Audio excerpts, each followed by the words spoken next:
एक बार एक डायरेक्टरी में हम लिख के अगर उस चीज़ को हम ब्लॉकचेन में डाल दिए वो चेंज नहीं हो सकता। So this comes with a code. एक स्मार्ट कॉन्ट्रैक्ट होता है जहाँ पे कोड में हम लिख देते हैं कि इस एग्रीमेंट में ये लिखा हुआ है and this can not be change once it applied on a block. Hi, so in this video we will be talking about what is the difference between Web 1, Web 2 and Web 3. So let's start with what is Web 1. So in Web 1 it is, think of it just like a directory where all the numbers or all the data are stored and you have no control over the data.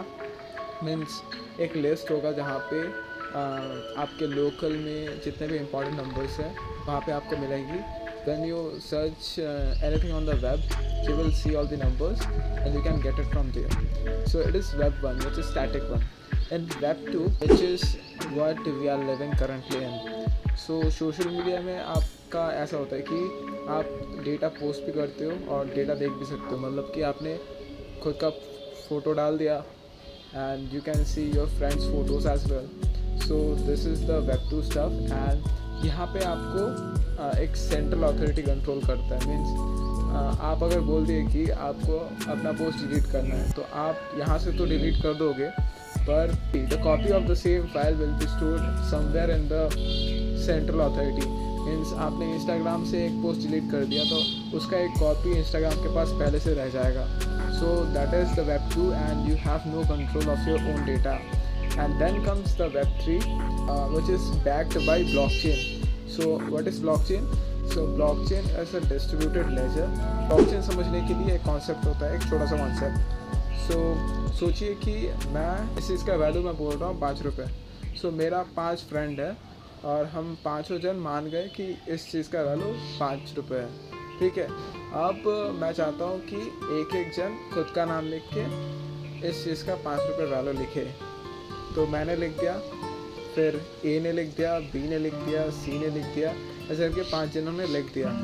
अब हम तो मान गए. अब next time कोई एक बंदा है वो नहीं चाहता कि इसका वैल्यू 5 रुपये हो तो वो चेंज करना चाहता है. फिर दूसरा बंदा वो भी शायद चेंज करना चाहता है. तो हम एक जगह पे थे पहले, अभी दूसरे जगह जाना चाहता है. तो the record keeps on changing, right. So एक बार एक डायरेक्टरी में हम लिख के अगर उस चीज़ को हम ब्लॉकचेन में डाल दिए वो चेंज नहीं हो सकता. So this comes with a code. एक स्मार्ट कॉन्ट्रैक्ट होता है जहाँ पे कोड में हम लिख देते हैं कि इस एग्रीमेंट में ये लिखा हुआ है and this can not be change once it applied on a blockchain. So the concept is simple and the ownership of the data is governed by a lot of people. So open source जैसा होता है, the same concept of open source is applied on blockchain. So this is the difference. This is the main difference between Web 1, Web 2 and Web 3. And in Web 1, which is a static one that you have, you can only see the content. In Web 2, you can see and post the content, which is similar to social media. Which is currently we are living in. And the third one is the Web 3, which is backed by blockchain. And some people say you can't hack a blockchain system because it comes with 3 parameters: the address of the block, the address of the previous block, and the address of the next block. So if you want to hack a block or a chain,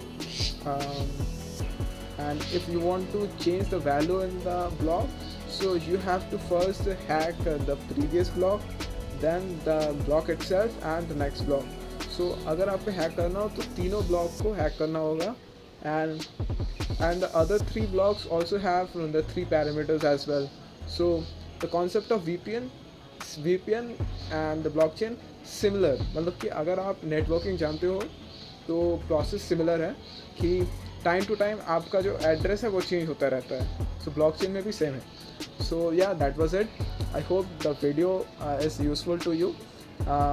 If yes, do share your thoughts in the comments and see you in the next video. Bye.